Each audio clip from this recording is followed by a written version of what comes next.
Worth pointing out that the book's called Working in Public. It's not about open source, but it's about open source, right? Yeah. It's open source as a lens to a somewhat bigger topic, right? Yeah, I was inspired by how in the late 90s and the early 2000s, ESR was writing about Cathedral and Bazaar, everything that was sort of just like happening around that time. A lot of people were looking at open source as an example of what was to come more broadly on the internet. And so they were saying, okay, like open source is this thing where there are all these strange developers that get together and write code and they don't know each other and somehow it all works. This is an example of peer-to-peer decentralized collaboration on the web. It's a promise of what the internet can enable. And people kind of like took that mentality and applied it to a lot of things that were very formative to the early internet.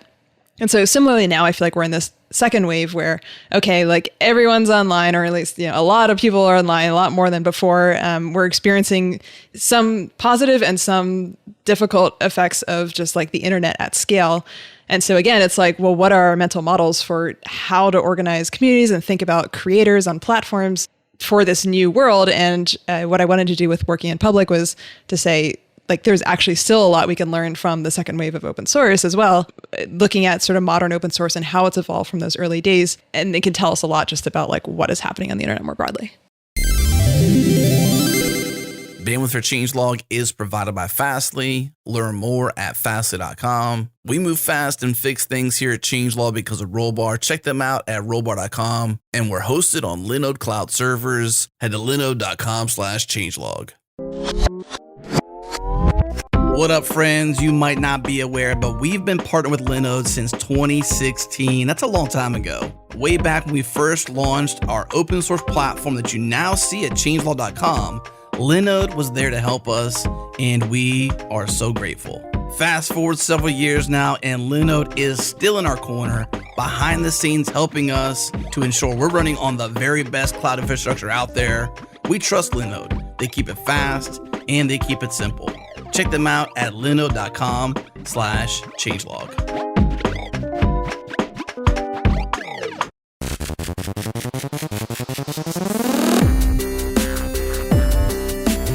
All right, welcome back, everyone. This is the Changelog podcast featuring the hackers, the leaders, and the innovators in the world of software. I'm Adam Stacoviak, editor-in-chief here at Changelog. On today's show, we're talking with Nadia Ekbal about her new book, Working in Public. If you're an old school listener, you might remember the podcast we produced with Nadia and Michael Rogers. It's called Request for Commits. If you weren't listening then, or you can't remember, don't worry. The back catalog of Request for Commits is still online and subscribable via all the podcast ways. Check it out at changelog.com/RFC. That podcast is still getting listens to this very day.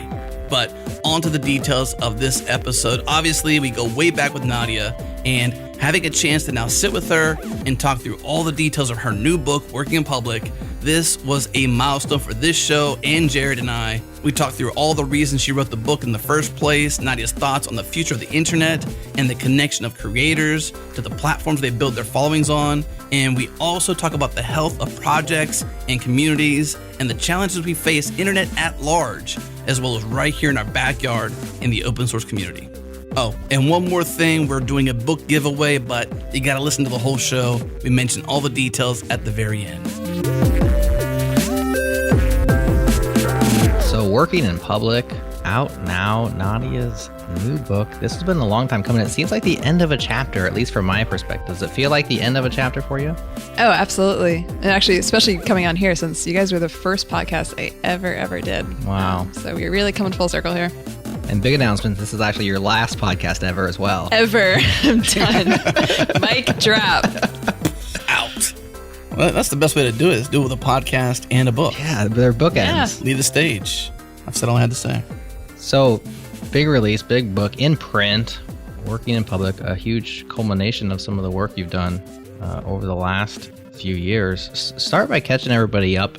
Regular listeners know that you came on the Changelog a long time ago with your big realization that there's this gap in the open source world, which was funding, right? This discrepancy between people who are maintaining this invaluable software that's really the infrastructure of the internet and a lack of support for those folks. This was like something that we knew from the trenches, but many people had no idea about. You kind of uncovered that you came on talking about fundraising, and I think back then the idea was maybe we can get some VCs to support this type of thing. And you've learned a lot since then. And maybe start with just the history. You went to GitHub. Tell like the logistical history real quick to get to where you are now to writing this book, and then we'll go into the learnings and what's in there. Yeah, it started sort of with this open-ended exploration that didn't really have any goal to it. I was just going around talking to open source maintainers, trying to just dig into my own research project. I wasn't working anywhere at the time. And then wrote this blog post that just sort of like announced that I'd been having these interesting conversations with maintainers, and that open source didn't really seem... It felt like there was just stuff missing from the narrative of how open source was actually working on the ground, and just saying like, I'm going to be writing and researching about this in public, and you can follow along if you want. And it got a really great response to that blog post. I think we did our first interview together shortly after that, but I still didn't really have like a plan. I think that was like pretty early on. And so I was just sort of like continuing to write, and had a lot of open source maintainers reaching out. Just folks that are peripherally involved in open source. That were the big thing we were sort of talking about then was everybody is relying on open source at this point.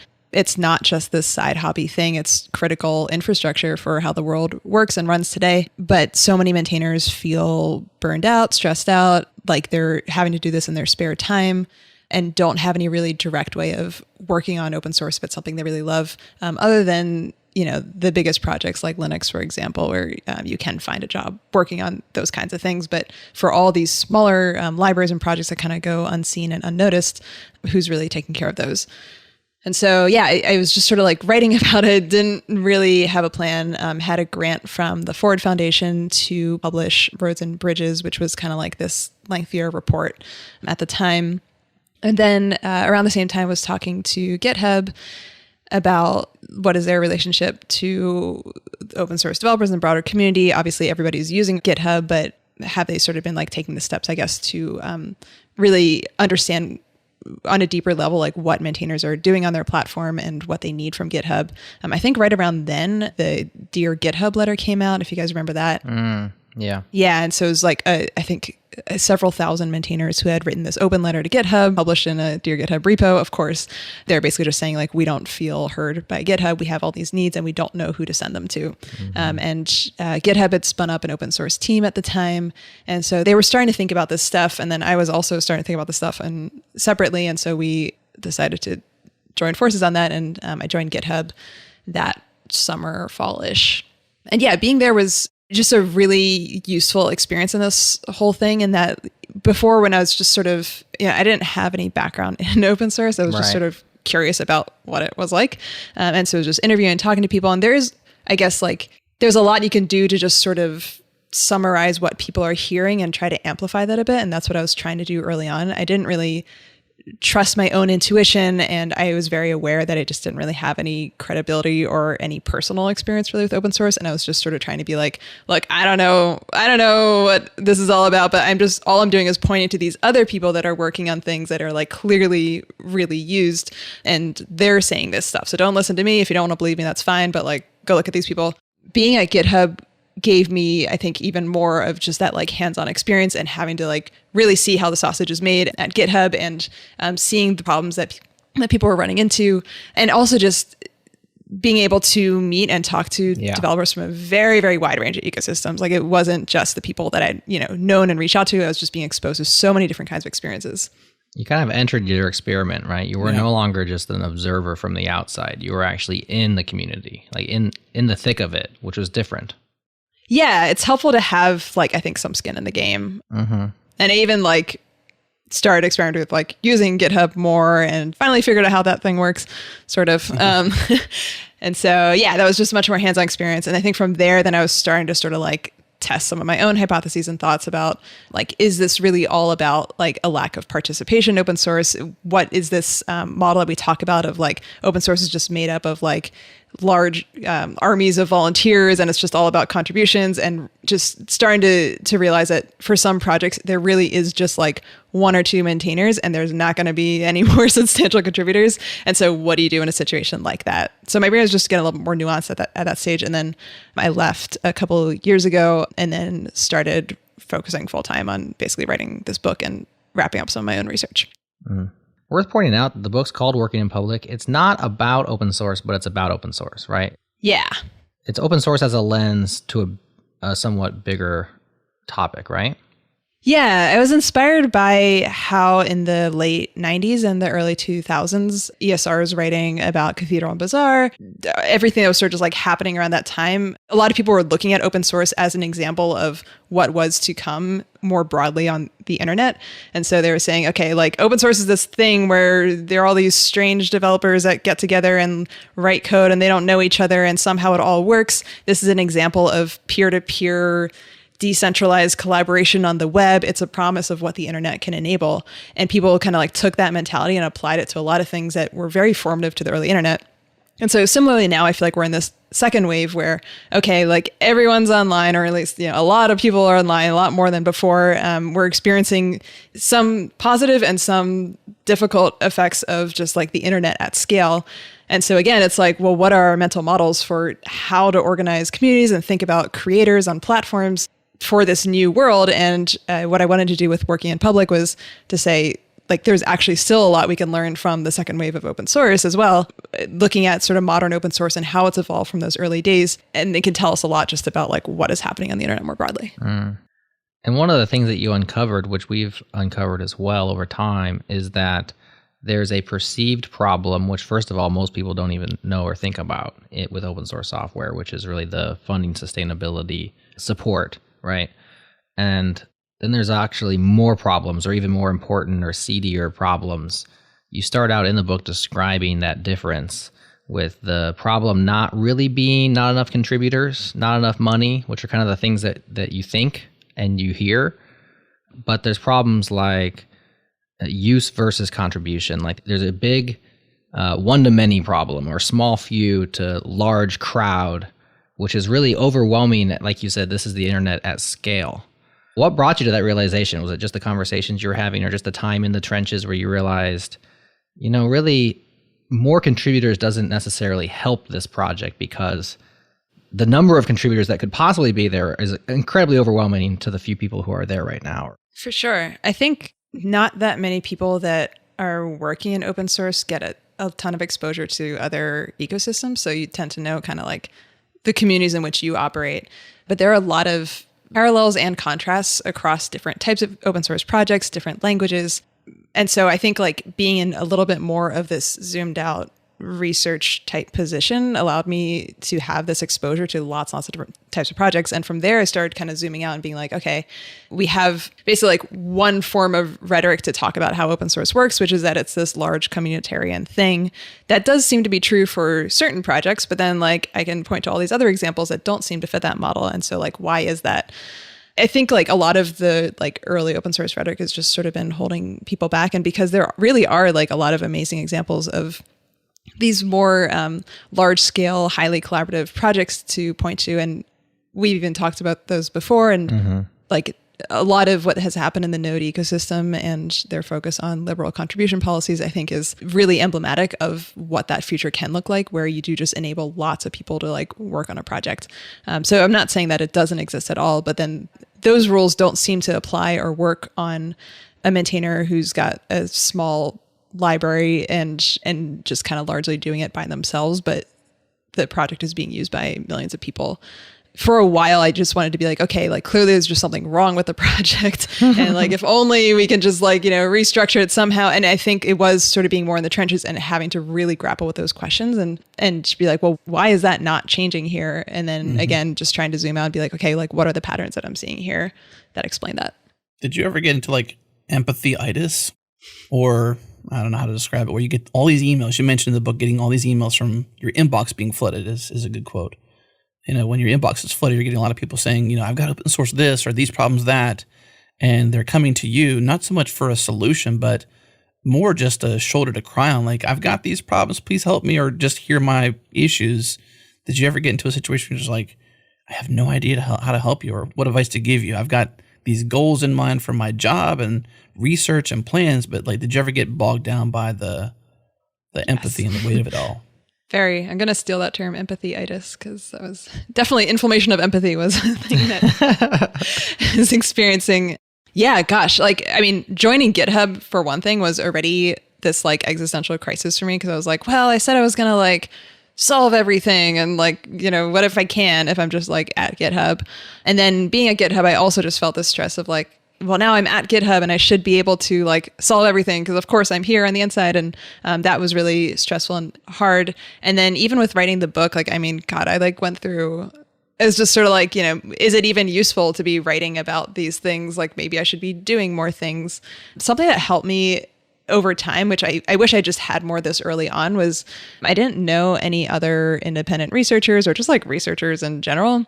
And I guess like when I really like rewind back to the beginning, it's not like I ever, said I was going to like single-handedly solve everything. I was just interested in a problem and writing about it. And I think like because I got so overwhelmed by all these amazing stories from people, I think I felt this burden to like do something about it. And like if I can't fix it, then it's my fault. And sometimes like there are just like very emotional things that people tell you and share with you, and you just want to feel responsible for fixing it somehow. But in talking to other folks that have just spent a lot of time like working closely with communities that they're not necessarily a part of, but are just trying to describe and translate outside of those communities. I just learned a lot, I think, of like better practices about how to put a little bit more of like a wall for myself to just create a little bit more boundaries and like mentally separate myself from my work sometimes and be able to kind of like turn off and not stress out too much about it. But it definitely took a little while to get there. One comparison that you draw, which Devin Zugel also drew with us here on the Changelog when we were talking about GitHub sponsors, which has left an impression on me, and I think about it a lot more now, is the relationship between a GitHub open source developer and a solo creator, a YouTuber, an Instagram influencer, right? A Twitter handle. And I want to dive into that a little bit more later, but right now I'm just thinking of it in light of the kind of the plight of the maintainer, is that very few, okay, it happens, but very few people become like an Instagram influencer on accident, or they didn't mean to make an awesome YouTube channel and grow it and build an audience. But with open source, many of us find ourselves in this situation where like, we didn't ask for this much responsibility, like we were scratching our own itch. We hoped a few people would find this useful. A lot of times we're unaware. I mean, there's people, especially in the NPM community, where it's like, all of a sudden your thing just starts getting downloaded in the millions overnight. And it's because some huge framework or some large company has now used you as a dependency. And you're suddenly thrust into this place of great responsibility, and you're all by yourself right there. And it's really kind of crazy. I mean, I think that's somewhat unique to open source, don't you think? Definitely. I actually hadn't really thought about that before, but you're right. I mean, I think like developers tend to be a little bit more just like wanting to be behind the scenes. And yeah, there are definitely Instagram celebrities and YouTube celebrities or whatever who didn't expect to blow up the way that they did. Right. But there's still something there about like you recorded a video and you uploaded it, or you took a photo of yourself and you uploaded it or whatever. And there is a lot of just like hard work and hustle that goes into growing those brands. And with open source projects, like, yes, there is a lot of work around sharing things out and marketing yourself. That happens as well. Right. But you're right. Like, I mean, sometimes it's just sort of like I shared this snippet of code that I don't know how people are finding this anymore. And I mean, in some cases, there are developers that just like didn't even know that how widely used they are until they have like big companies knocking on their door asking to fix things. And they're just like, oh my God, what is happening? And so, yeah, I think it's like this feeling of wanting to be a little more out of the spotlight. And like, I didn't ask for this is amplified in open source. And then also the aspect of like the stakes are much higher, where I mentioned this in the book as well. But, like if you're an Instagram creator and you just want to check out of your DMs, like it's okay if you don't respond to every single DM. Whereas for an open source developer, it's like if I miss a bug report that is critical, then suddenly I have this even bigger problem on my hands that I especially did not ask for. And so it's both that they maybe don't want to be in the spotlight as much, and the stakes are higher if they choose to not engage. And so I think that those two things make it really scary. Yeah.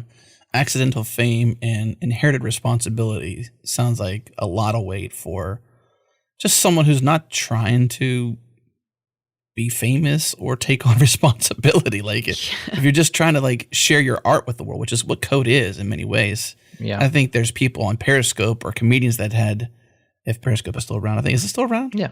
Yeah, sure. Just not used very much. Like there's people who became famous comedians because of just like little skits. So there is still the accidental creator in that realm that became famous and has gone on to do things. But like there's a lot of weight to just the need to respond to a bug report, for example, you had mentioned, like that's an accidental responsibility that you probably didn't sign up for. And you're like, that's just a bit much. But it's like that video is not deployed into somebody else's life, on an ongoing basis. Like if you walk away from your repo. When I drive my car, I'm not dependent upon that video performing well. Right. Like you just close your Periscope account or you just stop posting new videos and that you can then opt out of that fame. And sure, whatever you put out there is out there. It'll reverb down through the ages to a certain degree, but it's not as if you ignoring that is going to cause a future problem in somebody else's software stack somewhere and maybe expose some info. I mean, there's so many things that can go wrong in software that it's kind of crazy, actually. Yeah, I mean, it really gets down to, I think, like, for me, it very clearly points to, like, maintenance costs being different from these creation costs. And if you think about the example of a viral video that maybe, like, unexpectedly became popular, yeah, sure, someone might have a random huge hit on TikTok or whatever.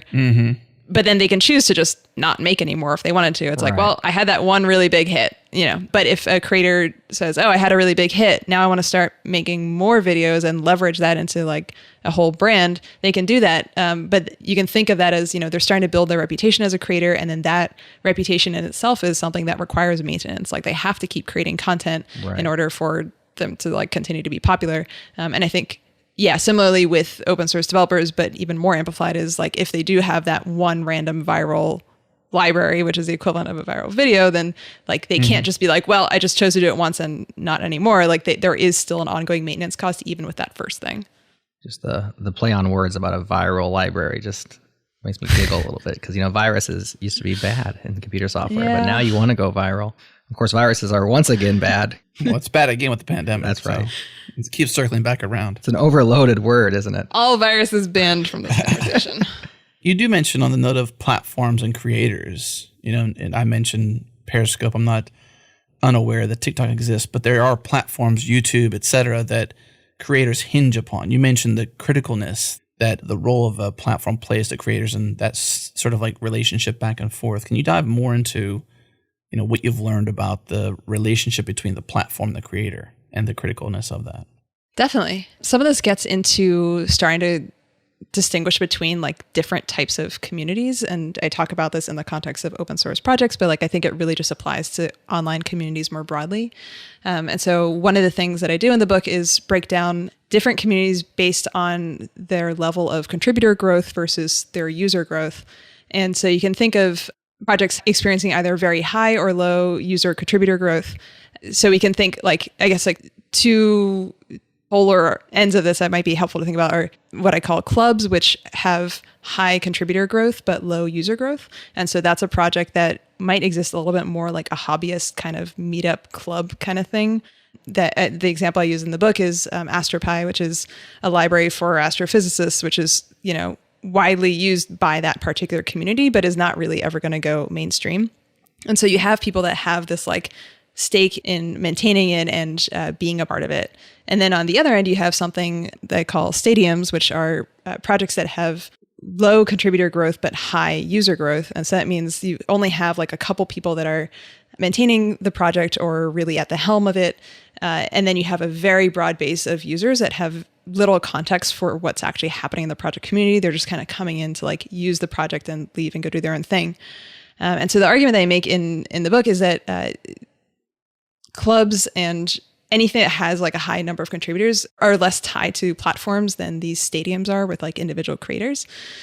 And so if you're this, hobbyist club, you can kind of imagine like Facebook is maybe like a more useful example here or more concrete. If you're a Facebook group that is, happens to be on Facebook, you can always migrate to a different platform and then kind of like create another community or forum somewhere else. Like, yes, you might be missing some of your features, but like we've seen this happen with online communities over time where they might have started on their own random internet forum, they moved to Facebook, they moved somewhere else. Like they're a lot less tied to the benefits that platforms provide. Whereas these individual creators who are managing these stadium-like communities are much more tied to platforms because platforms absorb a lot of the costs for them. So things like distribution costs and reach to their own communities, they kind of like are inextricably tied to all those benefits that a platform provides. Actually, there's an example that I put into the book that since going to print has now Change Again, where I talk about Ninja, who live streams Fortnite, which is a video game, and he rose to prominence on Twitch, which is like the default platform for streamers. And he, at some point, announced that he was moving to Mixer, which is competing Microsoft platform. And was paid Payday. an exorbitant amount of money to move there. And so at the time that I wrote this in the book, I said, every once in a while, there are examples of creators who are so big that they're capable of moving to another platform, but it very rarely happens. And actually, since the book has gone to print, he announced that he's coming back to Twitch. Well, because Mixer's getting folded, right? Yeah, I think so. Yeah.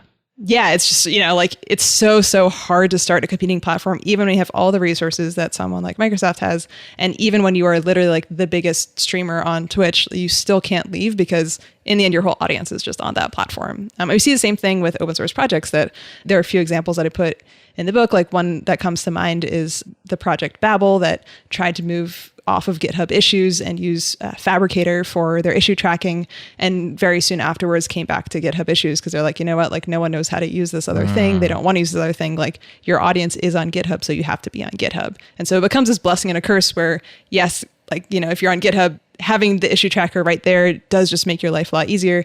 On the other hand, like if you do want to exercise any sort of independence, it's a lot harder to just leave.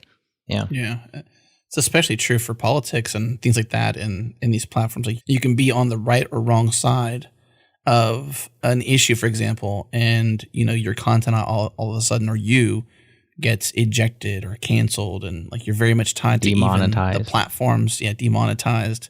How the platform in general, the social constructs of the platform feels about X. You must be in line with it, or you risk a lot of stuff, essentially. All the benefits of the platform in particular, like you lose or could stand to lose those things. And you have to play within a rule set. Right. Definitely. Yeah, it's platforms as governments now. And I think we should take that really seriously, that there is this same social contract that is happening between platforms and creators. And deplatforming is a really serious thing that can change. It's like kicking someone out of a country. Right. Yeah. And if that's where everybody, hangs out, that's where society happens. Not being there means you don't exist in some way, right? Or a version of it. Yeah, it's something that I was just trying to highlight in the book too. It's just these platforms are such a huge part of our lives. You could theoretically, if I wanted to share my photos of my vacation on my personal website, I can do that. But I'm probably going to put them on Instagram because that's where my friends are looking. And so they really force us to make these day-to-day choices based on where everyone is. So we talked about the person who accidentally finds himself in a stadium, right? And the plight of that scenario. Realistically now, open source has matured and grown up. There's gold in them hills. People see the value of a career built on that, right? They see the value of a career. Just like you watch a YouTuber who's got millions of subscribers and you think that would be a nice life. I could make a good living doing that, and they make videos for a living. I would love to write open source software for a living, or, just put my creations out there. So let's not ignore the fact that, and you mentioned it, Nadia, that there's lots of people that see this and they say, I want to be in the center of a stadium in open source. Is the word of warning to them then that if you achieve the success, you're somewhat beholden to GitHub, for example, you're beholden to NPM unless you can make sure that you're somehow diversified in your platform use? What are your thoughts on that? Well, I think the argument I want to make is, I guess maybe not even just pronouncing judgment on it one way or the other, but to point out that whether we like it or not, we are tied to platforms. Especially in open source. Work in open source are very familiar with the argument of GitHub itself is not open source, and so how can we really trust this? And GitLab existing as an open source alternative to GitHub. And a lot of developers are just very concerned about whether they'll be able to exit and whether they'll be able to take their stuff. And yes, you can do a lot of that with Git, but things like issues are a lot harder to transport, and a lot of the features that only GitHub really provides, even if you can fork your code or take the code itself somewhere. And I think one of the arguments that I want to make is just that I think platforms have won out for a reason, because they do offer a lot of benefits.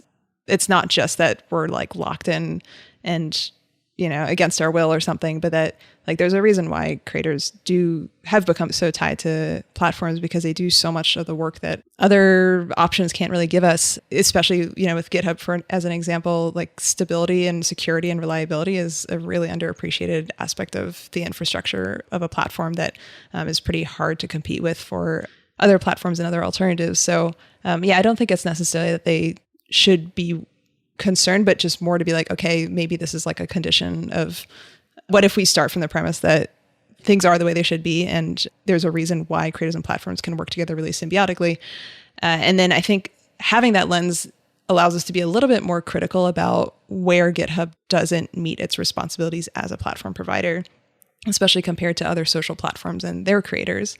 And so that's sort of a thing that I dive into is, like Twitter, for example, for all, maybe not the best product example, but one thing that it does do is it makes it really clear what someone's reputation is. You can see how many people they're following, how many people follow them, who of your mutuals is following each other. And so there are these sort of like legible status markers that make it more possible for you to make something out of your reputation. Whereas I think GitHub has sort of fallen more short of that. And we should talk about that more of like, well, if GitHub is the platform that every developer is tied to, then what is GitHub doing to make it possible for you to work on open source full time or to reap something from your reputation associated with your open source work or whatever? You find the person's profile and their reputation is a few clicks behind the repository URL issue. It's not like in your face.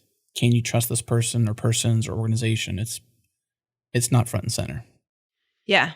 And a lot of them use other platforms to build their reputation. So, I mean, you can more easily get a sense of a prominent open source developer's reputation on Twitter, for example, but you go to their GitHub profile and it's almost, often not even clear, like which projects are they known for? You can pin things to your profile, and GitHub is definitely making more and more steps in this direction. And so it's not meant to be this like cynical criticism, but it is, I think, just important to highlight that there are these responsibilities that platforms should have towards their creators.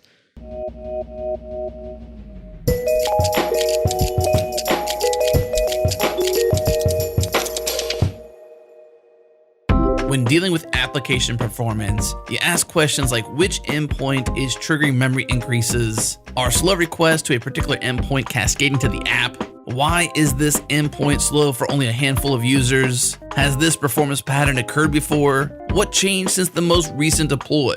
Those are just a few questions easily answered by Scout APM. Scout is application monitoring that continually tracks down N+1 database queries, sources of memory bloat, performance abnormalities, and a ton more. Thousands of engineers trust Scout APM to help them uncover performance issues you can't see in the charts. Learn more and get started for free at scoutapm.com/changelog. No credit cards required. Again, scoutapm.com/changelog.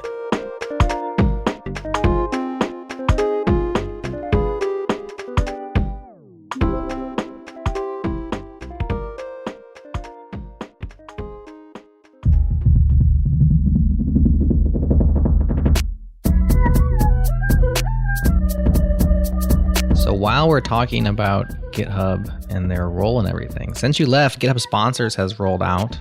Love to get your take on the implementation, the details. What do you think? Is it serving the community well so far? It's still early days for GitHub Sponsors, but it's out of beta and it's in many languages and countries now. Undoubtedly, it's being worked on while you were there, maybe. I'm not sure about that, but what's your take on GitHub Sponsors and how it's helping or not helping the community? Yeah, I'm a huge fan. It's definitely the brainchild of Devin Zugel, so I'm not going to take credit for it. But yeah, I mean, definitely we were having a lot of those really active conversations while I was at GitHub. And one thing I will say is really cool about my experience with sponsors so far has just been that, especially as I've been kind of starting to do more non-open source things, like a surprising number of people that are not developers and not involved in open source know about GitHub Sponsors, which I think is really cool. So it's clearly making itself known more broadly beyond just developers. So yeah, I think it's a really great experiment to have for everybody to see and to learn from. There should be more examples of platforms that build funding or subscription mechanisms like directly into the platform itself, since you can always, raise money on Patreon separately, for example, which a lot of people do, but having sponsorship information appear right alongside your issues or your profile. So, you could theoretically see if someone sponsors you, you should be able to see that like in your issue thread, and like only really a platform can offer that end-to-end kind of solution altogether.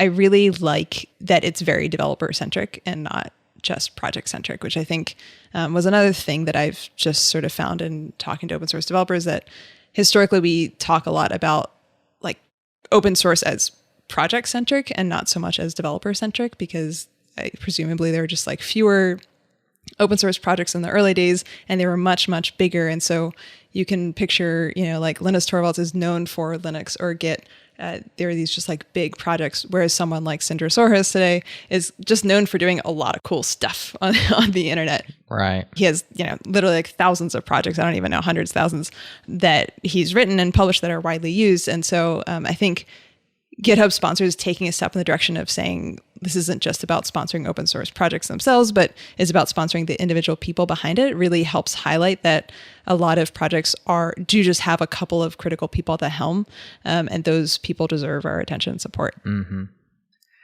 Yeah, it's interesting. We talk about the platforms, and really you can see what a platform is all about by what it prioritizes, right? What it puts first. And in the bad old days, as I called them, SourceForge was where everybody went. And that's a place that put downloads first. It also put a bunch of ads first, but it was like download. Like I would go to SourceForge all the time in the early days of my career and download software. That's where you get free and open source software from. And I didn't even realize at times that like in that same UI somewhere was like a forum and was like issue. There was like tools for the actual contributors, and like the insiders knew that because they were on the inside and they were using it to collaborate. And GitHub really changed things, because when you landed on a GitHub repo, especially in the early days, it's still that way now, only it's a lot more design work involved now than it was the early days. The first thing you saw was the code. I mean, you land on a project and it's the README now, but it was like, here's the files, here's the actual source code right here. It's very code first. And like you said, the interface for lots of people historically into open source has been the projects. Like I used this project to solve this problem, but it's not really the people. And only until recently, maybe that's why Twitter is a place where people go to build that reputation. And we talk about the GitHub profile. It seems like the people of open source are starting to like come out from behind the scenes of their code, and you get to know them. And I think why a lot of reasons that sustainability type solutions are project focused is because that's kind of what you think about as you are like a fringe user of a piece of software, is the software first, and then you start to maybe realize and meet and interact with the people later. But the first thing you see often is the code, or at least the compiled version of the code. Definitely. I think it really speaks to the influence that these platforms have as the infrastructure that is literally shaping not just our technical infrastructure, but also the types of conversations we have and the types of values that we hold. It is still really hard if you land on a project to get a sense of like, who are the maintainers here? Who are the biggest contributors? Like I'd always go through to looking at commit graphs and seeing who made the most number of commits to this project, but even that is not always perfect. Mm-hmm. And so it is very not people-centric. And like you said, I think that is why people do tend to build their reputations more off GitHub. And I think GitHub has had this tension of, I mean, even back in the very early days when they were billing themselves as social coding, it's like this tension between the social side and this utility. And so it is a utility. And there's a very good argument to be made that it shouldn't be, adding in all this stuff that is more reputation based and is more like fluffy people stuff. Like maybe some people just want to get in, get their code and leave. But if this is the one platform that developers are tied to, I think it's still within the realm of their responsibility to start considering like, how do we actually integrate that kind of stuff in? Well, the community is, especially whenever Microsoft purchased GitHub, it became concerned about lock-in. And as you mentioned, like certain features like sponsors or these like diehard features where like you can't do open source without some of the utility. You begin to have this perspective of lock-in, which is something we're trying to, I suppose, be concerned about, but there isn't, in particular to GitHub or open source or software, there isn't a great alternative in terms of what it provides. Not so much in its feature set, but its community. Network effect. Right, exactly. The network effect only really exists to the degree it exists inside of GitHub. So every new thing like this is just more lock-in. Should we be concerned about that? Should we be like, yeah, that's great? What do you think, Nadia? It's really tough. I think about this framework of exit versus voice. And when you have citizens of a country, or in this case, users of a platform, when is it the right time to exercise your voice within that country and be an active participating citizen? And when is the time to leave, aka exit?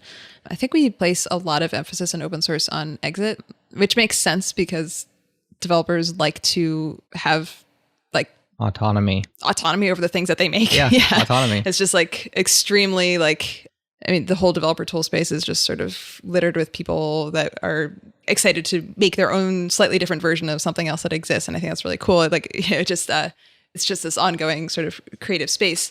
And so I think we are very focused on the exit side of, well, I should be able to like take my stuff and go with me. And again, like at its core, you still can do that with your code. I could not imagine a world where GitHub says like, you can't really, like, I mean, right. You have to be able to take it with you. But I think we sort of like under talk about the voice side of things. Like even the rhetoric around forking, I think has sort of gotten in the way of us having the more active citizen kind of informed conversations. Because I mean, even there, I feel like I see this divide between people that say, oh, you can always fork a project. And that's like a big thing about open source. And then a lot of folks in modern open source today who are saying, look, I know you can theoretically fork this project, but there's so many dependencies on it right now, like other dependencies that are pointing to this particular repo, all of this sort of social infrastructure that GitHub has built around it. Like it's not actually that easy to just fork. Like forking is a technical right. Socially, it's much harder to execute. And so we should be concerned, but to me, the reaction is not, we should be concerned and therefore we need to build alternatives and leave. Like, and I think those people will always exist, and I trust that developers are always building alternatives to everything. So I'm not so concerned that that's not going to happen. But I would like to see people be more active participants in the conversation around, okay, if we are in GitHub, then like, what can we do to help GitHub understand and make our needs really clear that like we do need these sorts of things.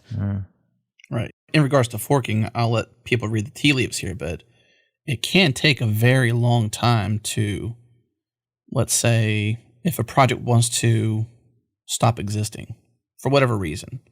And you can say, well, there's a user base there. The maintainer should continue. The BFL should continue, whatever might happen. But it might literally take weeks to properly fork, rename, point, etc., to keep it moving if you wanted to literally fork it.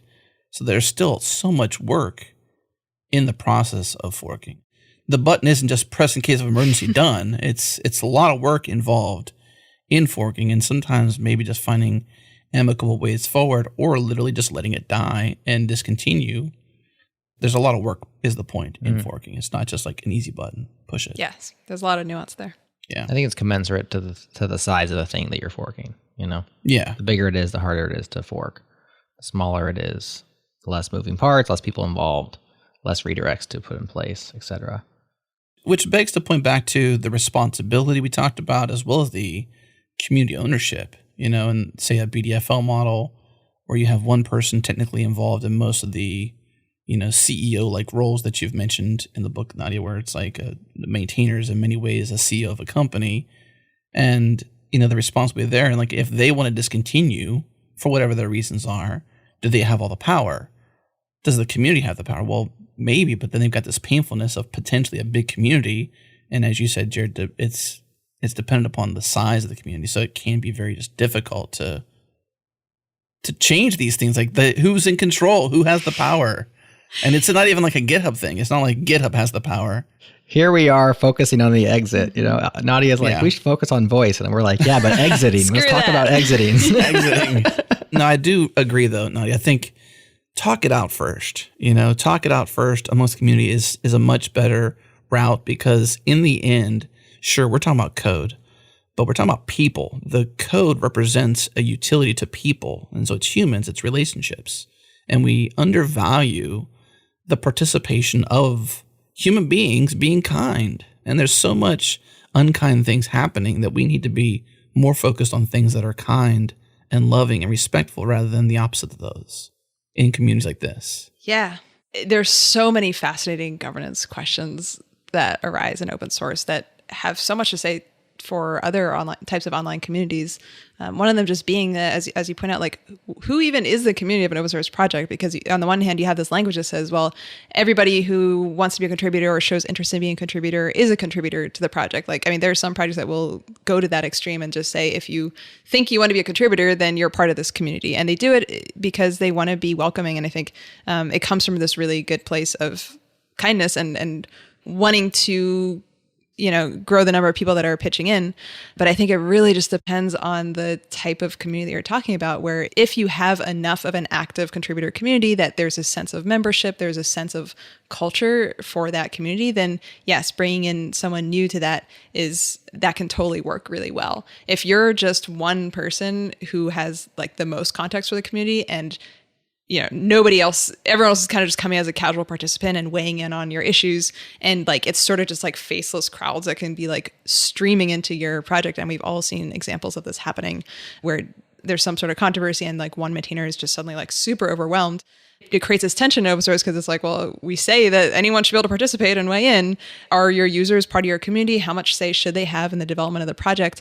And then on the other hand, you have like in some extremes, like one person at the helm who's just sort of like, wait, but like none of you all even understand like how this project works, even if you are an enthusiastic user. And so it just creates these like, really interesting and challenging situations. So you put this work into the classification of project types, toys, stadiums, federations, and clubs. And I like that because I don't think anyone's done that work before, or at least I haven't seen it. I'm definitely going to like use this as a way of thinking about certain projects. But that's kind of the result, maybe, in certain cases, the result of the way it grows, because it's based on user growth versus contributor growth. What about explicitly stating a project's style or classification? Is there any efforts or you see anybody going out there and saying, this is a club? That's a bad example because that's one that you've derived. Or this is a project where open governance, anybody can contribute, or this is me putting my code out there. I'm the only one that's going to be committing code. You can look at my code. You can use my code, but I don't take open issues. I know people put those things in their readmes and stuff, but we might benefit from an actual taxonomy of like, what kind of project does this want to be? Not what kind did it end up being, which it seems like is what you have here. But what does it want to be in the early days? Is there any work there? Yeah. I mean, like you said, there are folks that are put that stuff in their readmes or try to reinforce it through issues. There, to my knowledge, there isn't a currently existing taxonomy. And so hopefully those types of conversations will be encouraged if anyone reads my book.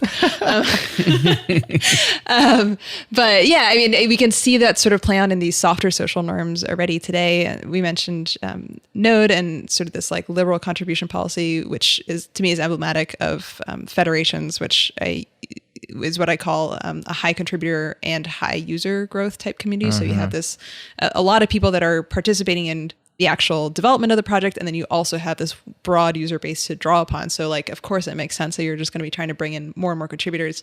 And then you see maybe on the other extreme, a project like Clojure, which I think has done a really good job of being very explicit with their users and contributors. And the broader Clojure community of Rich Hickey, who authored it, just sort of saying, this is not a democracy. I don't know if he's said the term democracy. I think he's said something like, not everything needs to be community based or something like that.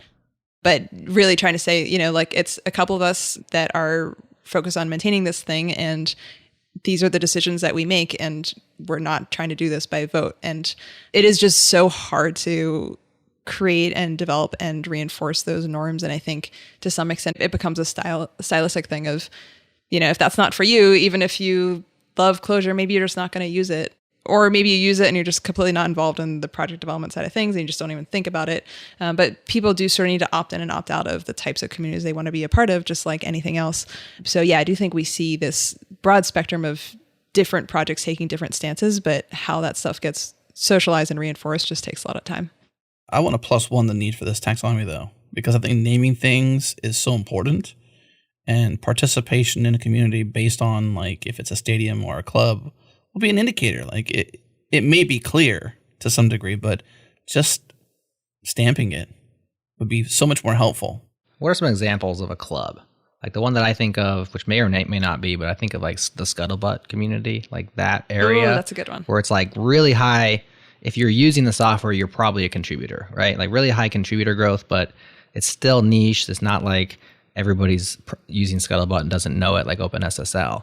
Are there any other examples of clubs that you came across as you were building these out?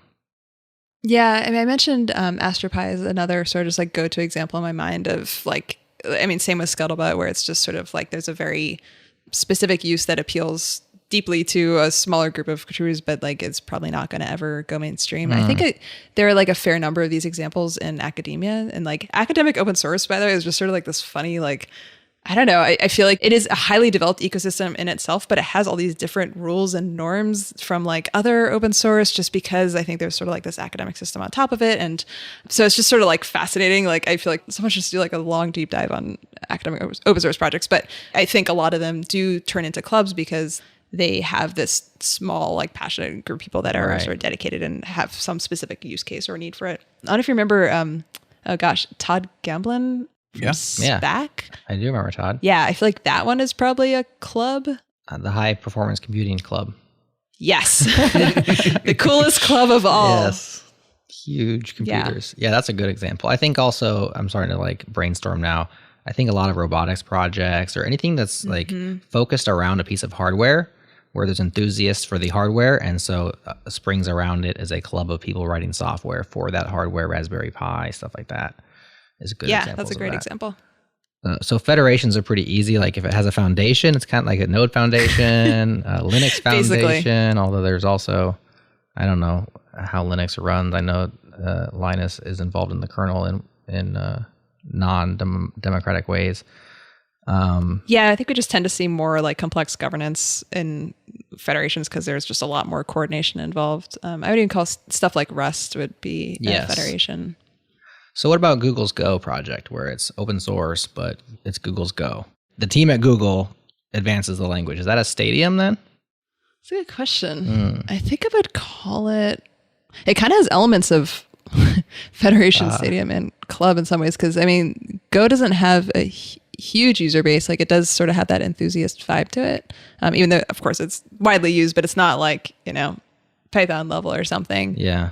And then like it does have this sort of closed off community of people that are largely developing it. Right. It's tough with languages because they have like the language, which is a software project. But then they also have the community. Like if you go beyond Go, the language, and you look at Go, the ecosystem, and maybe those are individual projects inside there.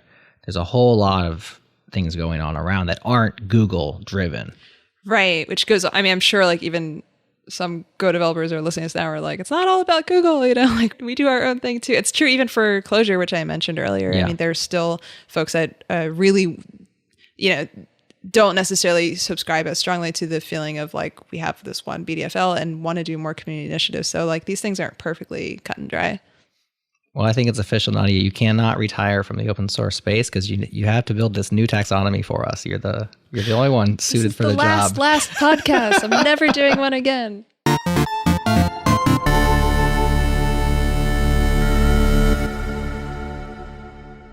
When's the last time you thought about how your team spends its time on internal tooling? I bet if you looked at the way your team spends its time, you're probably building and maintaining internal tooling that you probably just shouldn't have to. I mean, there is such a thing as retool.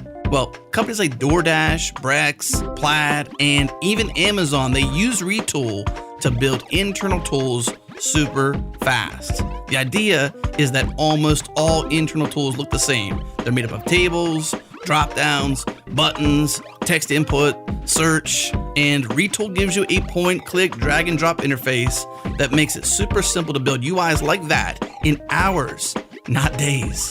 Stop wasting your time. Use Retool. Check them out at retool.com/changelog.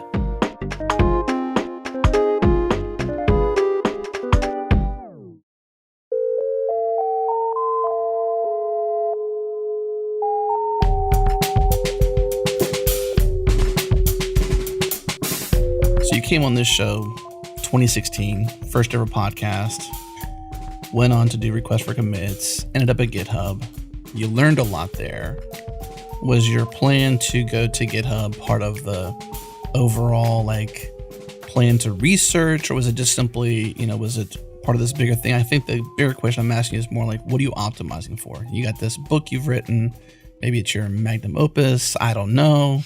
You're talking about this as your last podcast. Like, what are you trying to do? Like, what have you been trying to do, Nadia? I think she's joking about that one. Yeah, for the record, this is not my last podcast. If you're listening to this, I will still come on your podcast. Dang it. Touche. People seem to ask me that a lot. Like, what is your deal? And then I never have a good answer. And then I'm like, Jesus, am I doing life all wrong? You seem like you have a plan. You're operating as if you've got a blueprint, a plan you're working from, and I'm kind of curious what that might be. Yeah. I mean, I'm happy whatever's going on in my head, but I don't really know what's going on in there. I mean, like the first thing that always just comes to mind, it's like I'm optimizing for learning. And that's sort of why over time, I mean, in 2016, when we were first talking, I don't think I really identified with this label, but like over time, I've really come to just think of myself as an independent researcher, regardless of what I'm doing. Like right now, my day job day to day at Substack is not as an independent researcher. And a lot of people have actually asked me, like at GitHub, were you doing research? And I was like, no, I was working in developer marketing and product. Mm-hmm. But I see all of that as like, ideally, like I like going through these cycles of, okay, I'm like learning about a topic. I find it really interesting. I'm doing some sort of unbounded exploration around it at my own pace. And then I kind of light upon something that I find that I would just want to like go deeper on and understand. The way I think about independent research is like you both have to balance this like theory side of it where early on, as I was saying, that, I'm going and having these conversations with developers, but like I'm not doing anything myself yet. And then balancing that with the practice side of things where then I went to GitHub and like actually had to like, put my money where my mouth was and was wrong about a bunch of things and had to like refine a lot of things. And so, yeah, like, I guess like my plan is basically just go between those two things. Like I didn't even leave GitHub to write a book. I just left because I knew that my views on some things had changed based on my experiences there, but I hadn't had time to just like zoom out of that, the day-to-day of working at GitHub to understand the topic better. And so I ended up moving to Protocol Labs, which is a company founded by my friend Juan, who just like gave me a place to do that independent research and have my own space. And then like that ended up turning into a book, but I didn't even really have a plan with that. But even the course of writing the book and seeing a lot of the parallels from open source to other online communities and just like the development of the web in general is also partly, well, in large part, why I'm at Substack today, which is my new day job where I'm looking at different kinds of communities outside of open source. But yeah, I just expect that sort of cycle to go back and forth. So yeah, I don't know. I hope that the book and I hope that the conversations that we're having like help encourage more people to think about this stuff. But I don't have a deep grand master plan beyond that. I said on a podcast recently, always be learning, ABL. Instead of always be closed and always be learning, because I love it. If you're somebody who's curious and then well thought like you are, where you can put those thoughts that you learn and you think through and you ruminate on different things, you can actually put those back out into the world as like new learnings for others to follow. We need people like that. Not everybody has that skill. It's a skill you can learn and grow, but some people just get it faster than others or understand it's even possible. I think you've done that. Yeah, it's fun for me. Some people will get their jollies off something else, but for me, it's definitely just learning and then sharing what I've learned. Yeah. What are your biggest learnings over the last few years then? Like, I'm not going to ask you to distill your entire book down into a few factoids, but when you learn, you have big things and you have little things, like you pick up a pebble along the way, but every once in a while you see like bedrock and you're like, this is true. And I thought it might be true, but I've learned that it's true. And so I can actually pass that on as a truth. Do you have any of those that stick in your head where it's like, I didn't know this at first, but I know it now, and I don't know if it's useful to you, but this is true? The big switch that flipped for me, I think, was realizing that there's a difference between something being public and something being participatory. It has sort of just boggled my mind as I did a lot of research around online communities in general for this book and just trying to like find some framework somewhere to understand like how do we talk about communities and how might we talk about them differently when there are these communities at scale. And it just feels like whenever we use the term community, we always talk about it being this like very highly participatory thing. And I think that gets especially amplified in open source where it's like anyone can contribute.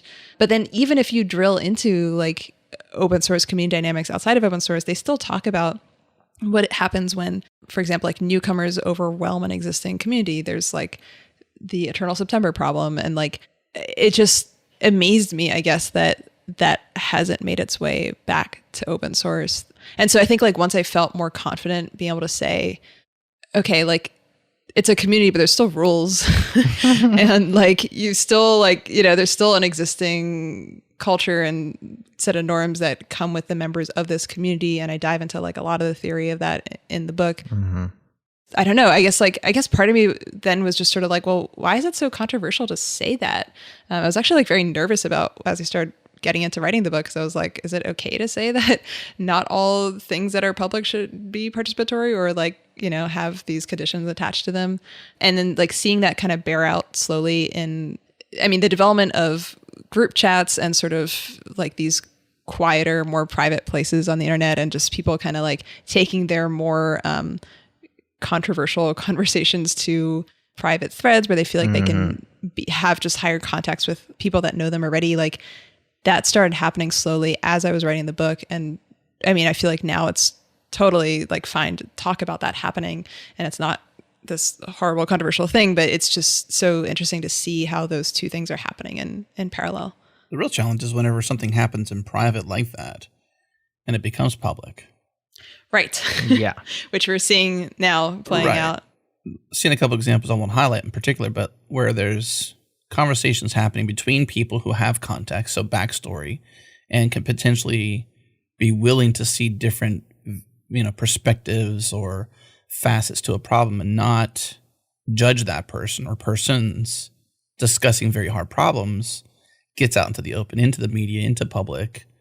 And it's like, well, all judgment rains down because there's no backstory or context, or I'm not saying any particular, but it's just a challenge whenever you have these scenarios where you want to be private about conversations that may deal with social problems or whatever, and they're out in the open, which there's just so many hard problems to talk about that don't have easy answers and easy language that comes with talking through them.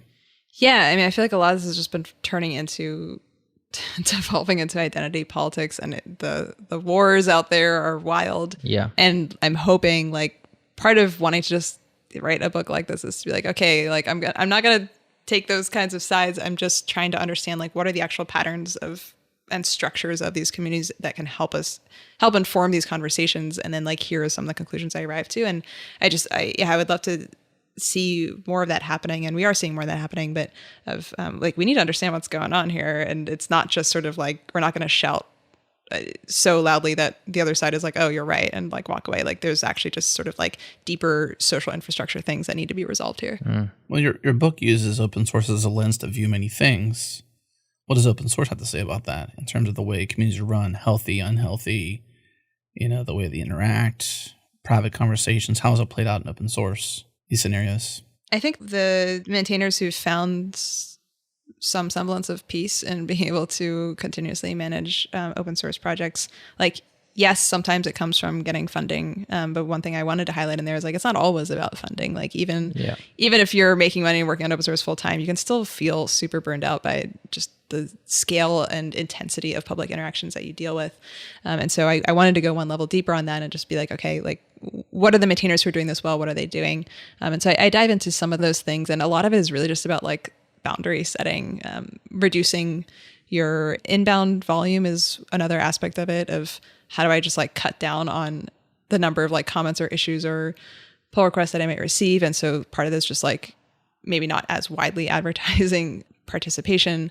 And then, some of it is just sort of willfully being like, look, I'm not responding to things, or closing issues and being more proactive about that, and not feeding the trolls and all that. So I think there's just a lot that they just have to do to be able to manage that day to day. And I think we can probably learn from that too. Have you found yourself retreating into the quieter spaces of the internet? I definitely have, like the smaller, tight-knit, non-public by default social networking tools that allows me to stay connected, but in smaller groups where I don't feel pressured, or I feel like I have to take part in a lot of the public debate or public conversation. Definitely. I still read Twitter regularly, but I don't tweet very much at all anymore. Sometimes I feel guilty about that, but I don't know. I don't feel like I have anything I want to say. But I am really active on a lot of my group chats and smaller groups with friends. Yeah, and I think, like, I really have come to love writing a newsletter, which feels a little bit more private to me, because it's like I'm sending out an email, and, like, if you are getting it, you've subscribed to my newsletter, so you have some idea of who I am, and, like, there is just a little more of a high context interaction. And then it does just feel a little bit more like it's okay if, you know, most people are just, like, reading the newsletter and then going about their day. Like, I get responses, but it's not the same as, like, a tweet where you're, like, really actively optimizing for engagement. I feel like having those long form spaces, podcasts also being an example of that, is just, like, I don't know, like, we can have a conversation right now, and that's nice. Yeah. So we've definitely seen the return of email is a thing. And you're right at the bleeding edge of that. So Substack is an email-based community, lots of newsletters.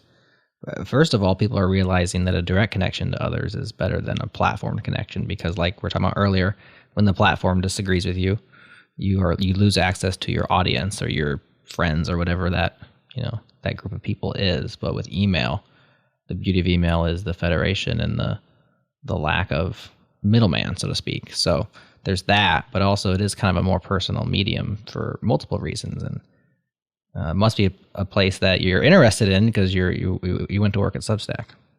Yeah, and a lot of that was really directly informed by the stuff I'd seen in open source. One of the things that I talk about in the book is this idea of like a one-way mirror behavior pattern or interaction where you can put things out in public, but you're being a little bit more limited about who's participating back. And that's a pattern that I've seen work well for open source developers where it's like, yes, all the code is public, feel free to take it. Like how responsive I'm going to be to like people that are trying to like actively develop it. Like some developers say, I'm actually just not really looking for contributions. I'm very happy to discuss it with you. They are putting down those boundaries. And so I think like one thing that is very appealing about newsletters right now is that you can also similarly have those boundaries and just say like, look, here's my long form writing. That's, you can't write at that length on Twitter, for example. So you can really just sort of like be yourself and think out loud. But it is itself a community. It's a different type of community because it's centered around the writer and that person, which is more of that stadium type model that I was talking about. I mean, isn't kind of like blogging, but there's no RSS feed. You're just delivering the blog into the email inbox. Yeah. Technically, you do get an RSS feed if you want one. Both. But the email delivery is definitely I think the major difference is. Right. The subscription process, the UX is give me your email, not here's a feed. Subscribe to this when you feel like it. Right. The exchange. It's very opt-in. You mentioned Maggie Appleton's vision of the web, which is sort of pertinent to this conversation even in a recent newsletter you wrote. And she describes the dark forest, the cozy web, digital gardens. Like, why did that resonate with you? Yeah, I just love seeing this like new and much more nuanced vision of what the web is turning into. I can't even remember all the things that were on there, but you mentioned like the dark forest thing, which it came out of this blog post that Yancey Strickler wrote, who co-founded Kickstarter, where he's talking about is in turn drawing from Three Body Problem, but this concept of a dark forest of like the reason why you're not seeing a lot of really interesting conversations happening on the super, super public sphere is because that environment is perceived to be hostile. And so people are kind of like quietly doing this in like their own private space. And so the dark forest version of the web is one where, there are still a lot of really juicy conversations happening, but like people might think twice before putting them on Twitter. They might be just sharing it with their friends, which I think is a thing that a lot of people are experiencing. And so, Maggie drew this beautiful drawing of just sort of like, here are all the different like corners that are lurking in the web. And so you have these hyper public spaces, you have the Facebooks and the Twitters of the world, but then you also have the group messaging. Yeah, I love this idea of just sort of like having cozy corners where to me, like, I mean, some of my group chats do feel like coming home to something because it's like my friends are always there and you just kind of like say what's up. And it's just like, I think like we're moving toward this world where it's not just this one thing, like, and it's actually incredible because I think, I mean, I don't know, I felt like there was a time where we felt like, oh, we've already developed all the social infrastructure that we're going to have. Like we have the major companies and most of them are owned by Facebook and that's it. But like, no, I feel like we're really actually in the beginning of this really amazing renaissance where people are finding new ways to interact on different kinds of levels. Yeah. Kind of a backlash, Yeah. A correction. Yes. Previous direction.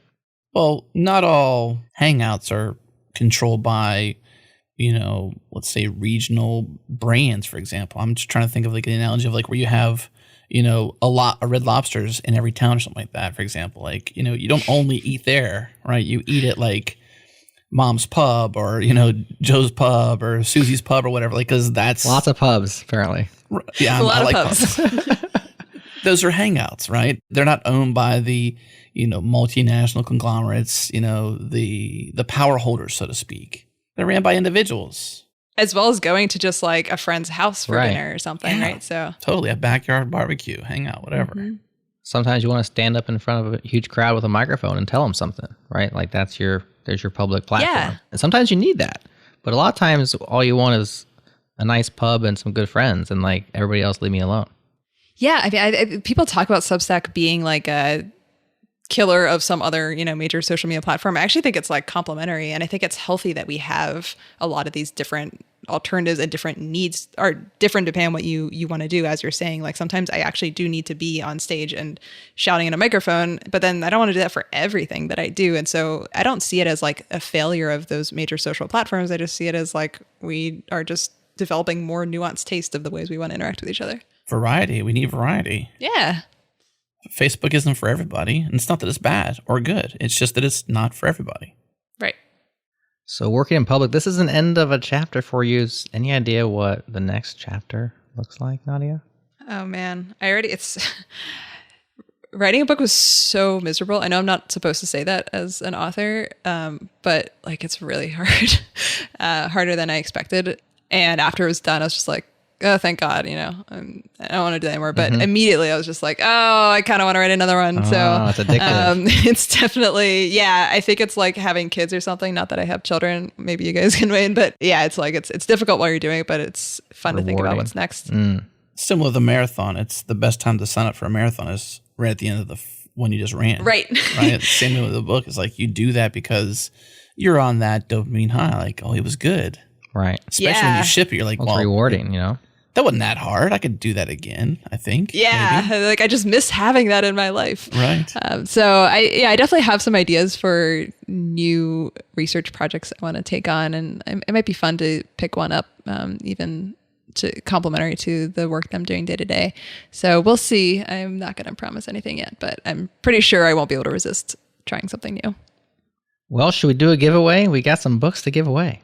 Let's give them away. Is she going to sign them? Nadia's going to sign them. Apparently. Sweet. And we have actual books to give away. Literally, we have the physical books with autographs by Nadia herself. But this giveaway is for Plus Plus members only. If you haven't heard yet, we've launched our membership. It's called Changelog Plus Plus. And in addition to supporting us, Going Plus Plus makes the ads disappear and gets you closer to the medal. Learn more about our membership at changelog.com/plus+. By the way, Jerod and I talked at length about this program on our recent Backstage episode, so check the show notes for a link to that episode to learn more. Now, as far as giving away books, first step is to be a Plus Plus member, and second is, well, there's no step two. We'll select 3 lucky members at random on September 1st, which is awesome timing because that lines up perfectly with the end of our 40% discounted insider pricing. We've been soft launching this and had a discount for people like you who love this show, listen all the time, and we wanted to give back by giving a deep discount. So on September 1st, we're bumping that price up 40% on the membership. So right now is the best time to support us and also save and also get a chance to get this awesome book. And this book looks so cool too. I've seen the print edition. I do not have it in my hand, but I saw a picture. Nadia has one. I do. I saw it on Twitter, and it looks like it's really rad. It's a very nice, very pretty print job by Stripe Press. And of course, if you don't win, go out and pick up Working in Public. Where can they get it, Nadia? We know it's August 4th. It's out there. You can get it in print. You can get it, I assume, as an ebook. What's the best place to get the book? Amazon right now. Although I'm told that we will have Amazon alternatives soon. Okay. For those of you that need them. But yeah, it comes in print. It is a very beautiful print book. So I recommend that. But it's also available in Kindle and I believe audiobook at some point too. We'll gather the link and put it in the show notes for easy clickings. But of course, search Working in Public on Amazon. You'll also find it. Nadia, it was awesome talking to you again. It's been a minute. We really appreciate you. And we appreciate all the learnings that you've shared through this book and through our podcast over the years. And we wish you best of luck on the next chapter. Thanks. So good chatting with all of you. All right, that's it for this episode of the Changelog. Thanks so much for tuning in. And also huge thanks and congratulations to Nadia on this awesome book. It is cool looking. It is signed. We have a few copies to give away, but hey, that's only for Changelog Plus Plus members. You can learn more about that at changelog.com/plus+. Of course, huge thanks to our partners who get it, Linode, Fastly, and Rollbar. Also, huge thanks to Breakmaster Cylinder, our partner in crime, our beats master in residence. Thank you so much, Breakmaster Cylinder, for making all of our awesome beats. And thank you to you for listening. We appreciate it. Thank you so much. And that's it for this week. We'll see you next week.